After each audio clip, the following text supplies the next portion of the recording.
guys, hope you're well. My name's Lane and you're listening to the LMDFootball Podcast. So a brief little intro about myself. I'm 24 years old and graduated in 2018 with a degree in sports journalism, but hasn't been plain sailing from there, I'm afraid. Finding paid work in the industry has been a bit tough, I have to admit.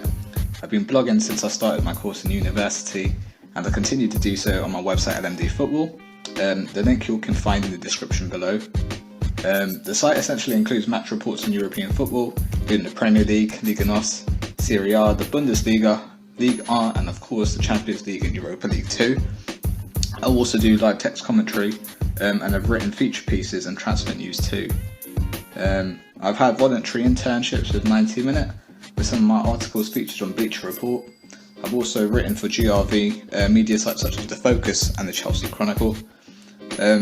Over the last 2 years, I've also worked in hospitality full time, just to make ends meet. And with the recent COVID pandemic, which saw me lose my job in June, I finally decided now was the right time to give the podcast gig a go. I guess I'm hoping it could lead to a future role at a media company or open up further opportunities for myself. So please do keep an open mind. So enough about me. Coming up today, I'll be reviewing the Champions League round of 16 so far, as the ties reach their midway point. And later I'll be discussing a selection of the draws and the teams who I think will advance to the next stage of the competition. European football's most prestigious club competition, the Champions League, returned last Tuesday. We saw five-time winners Barcelona play host to last season's runners-up Paris Saint-Germain. The tie was probably the draw of the round, with the previous last-16 meeting between the two sides featured as what can only be described as the mother of all comebacks in 2017.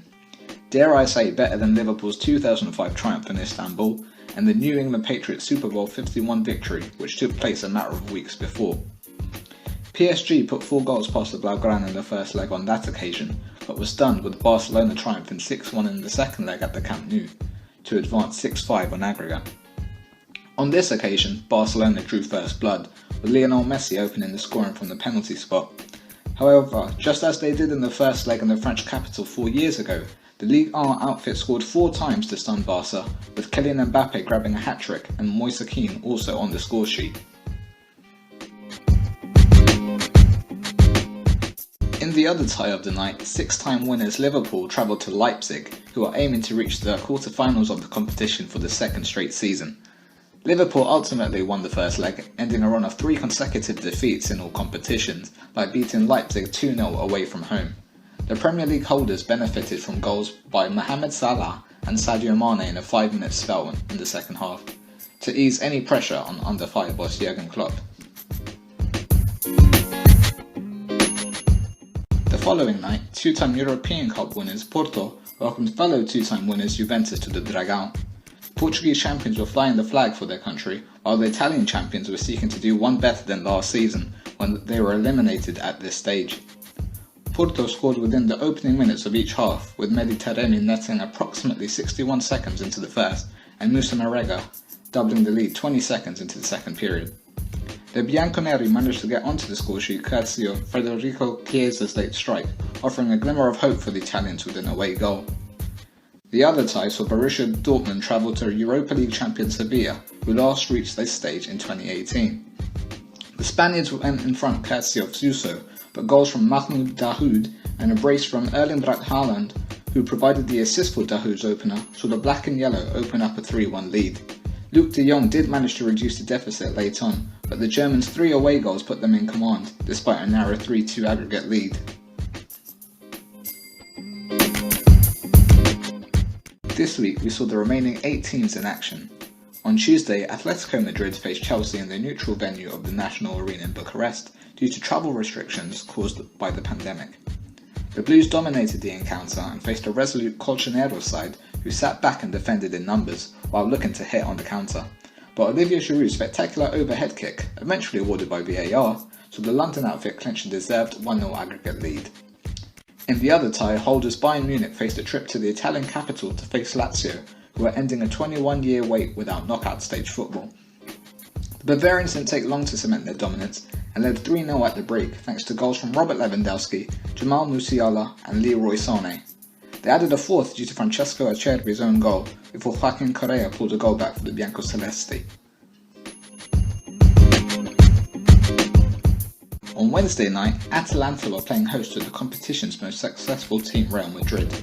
Both sides were aiming to provide a win for their respective nations. As mentioned before, Juventus and Lazio were beaten for the Italian contingent, and Barcelona, Sevilla and Atletico Madrid fell short for the Spanish clubs. However, it was the tournament's 13-time winners Real Madrid that won the first leg thanks to Ferland Mendy's 82nd minute strike. The goal was his first in the competition and finally broke Lede's resolve, who had played with 10 men following Remo Freuler's 17th minute sending off. In the other fixture on the night, Manchester City were aiming to make it a 19th consecutive victory in all competitions as they faced Borussia Mönchengladbach, who were the surprise package to benefit from a difficult group that included Inter Milan, Shakhtar Donetsk and Real Madrid. However, the Bundesliga side were no match for the citizens, who won the first leg 2-0 thanks to goals from Bernardo Silva and Gabriel Jesus. So let's discuss some of the ties and the teams who I reckon will advance into the next round. I'll start off with PSG against Barcelona. Well, with a 4-1 aggregate deficit to overturn, I can't see Barcelona turning this tie around. I wouldn't dare tempt fate as stranger things have happened in football, especially when you consider the previous Last-16 meeting in 2017. However, I highly doubt that history will repeat itself, bar a complete and utter capitulation from Mauricio Pochettino's men. You'd be very brave to write off a player of Messi's calibre, of course. He's arguably one of the two best players in the world, if not the best, depending on your perspective. I'm obviously not going to get drawn into that argument of whether he is the best, or we'd probably be here for eternity. However, with the exception of the penalty incident and a few swift counter-attacks, the French club looked comfortable defensively against Messi and co. He was in many ways a spectator in the first leg, though he managed to get onto the score sheet and provide a few opportunities for his teammates. But even so, he alone can't make the difference against this PSG side. Barcelona aren't the force that they were back in 2017. They have always had issues in defence, but it tends to be overlooked by what's happening down the other end of the field. The best form of defence has always been to attack, outplaying and outscoring their opposition with vast amounts of possession. However, those days are long gone. We saw in last season's meeting against eventual winners Bayern Munich, who put 8 goals past Barca in the quarter-finals, that the side aren't what they were offensively either. And as they look to face PSG in the return leg, they haven't got the likes of Luis Suarez and Neymar in their team anymore to turn to. Instead, you're looking at the likes of Martin Braithwaite, who with all due respect won't match the Uruguayan's record, and Antoine Griezmann, who hasn't shown enough moments of individual brilliance in comparison to Neymar. What made the result even more incredible was the fact that the first team regulars Neymar and Angel Di Maria were absent from the encounter. Neymar's supposed submission due to injury will certainly be a blow for the French side, but with a 4-1 lead and their away goals advantage, they just need to avoid a 4-0 defeat, which seems improbable because they are inevitable to score with Mauro Icardi and Kylian Mbappe up front. Next up is Juventus vs Porto. Porto certainly stunned the Italians and produced a shock result in many ways. However, for those who have been watching Serie A regularly will know all about Juve's frailties. Both sides have been inconsistent in domestic football, more so the old lady. They performed terrifically when required, defeating the likes of Barcelona to earn top spot in the penultimate Champions League game. They've also beaten Inter Milan to reach the Coppa Italia final and triumphed over Napoli to clinch the Supercoppa Italia. Yet at times they have found it difficult to approach games with the right mentality and intensity, which was demonstrated against the Liga NOS outfit. Andrea Pirlo in truth is still finding his feet in management and is still learning a lot about his players, whereas Sergio Conceição has moulded his Porto side into champions, grinding out results with that same grit and the commitment that was accustomed to his game. He has made them difficult to beat with a compact defence, 2 strikers that really chase every ball, and midfielders with the freedom to express themselves on the pitch. His side started quickly against Juve, pressing high and forcing errors, which Pirlo's side couldn't recover from. However, Chiesa's away goal ensured that they would take something back to Turin for the second leg. The strike surely puts them in command despite the scoreline, banking on their likes of Alvaro Morata and the ever-prolific Cristiano Ronaldo, and potentially a fully fit Paulo Dybala returning to the side. I reckon Juve will have too much for Porto in the second leg, especially with Ronaldo's record when chasing comebacks and overturning deficits.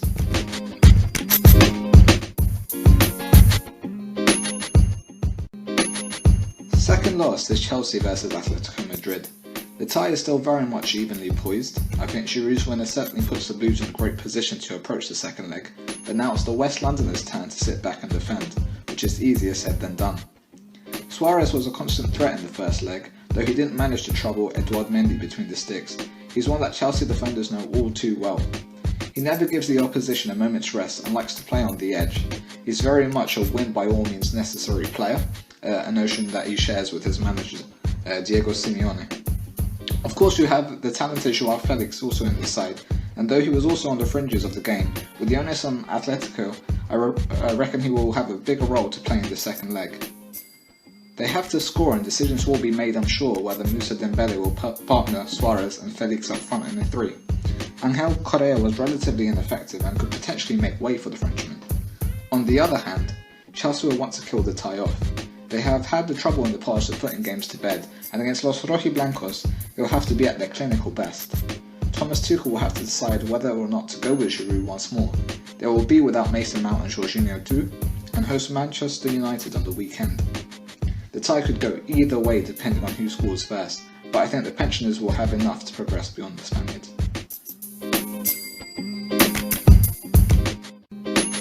Lastly, Real Madrid and Atalanta. The first leg was a difficult watch, to be frankly honest, for the 17th minute dismissal made it a non-contest, with Madrid dominating possession from there on. Yet despite the man advantage, Real rarely posed enough of a threat.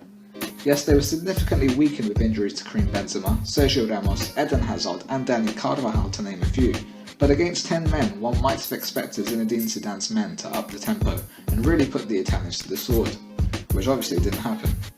Lazio defended in numbers and were spirited in their attempts, making it difficult for Madrid to break them down, and it took a moment of brilliance from Mendy to finally make the breakthrough.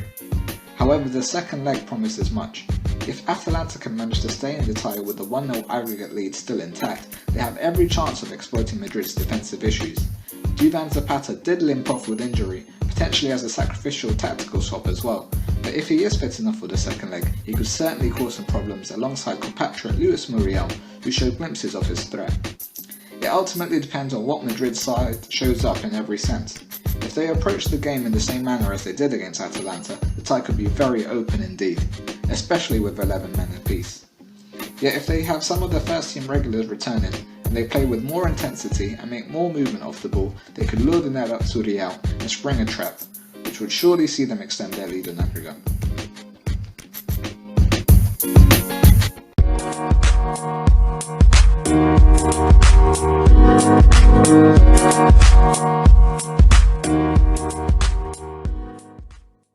Well, there you have it, folks. Thanks so much for listening. If you like what you heard, please like, comment and subscribe. Or if you think otherwise, have any other feedback or ideas for future episodes, definitely let me know too. I really do welcome and appreciate it. Tune in again soon. Thanks again everyone, and stay safe.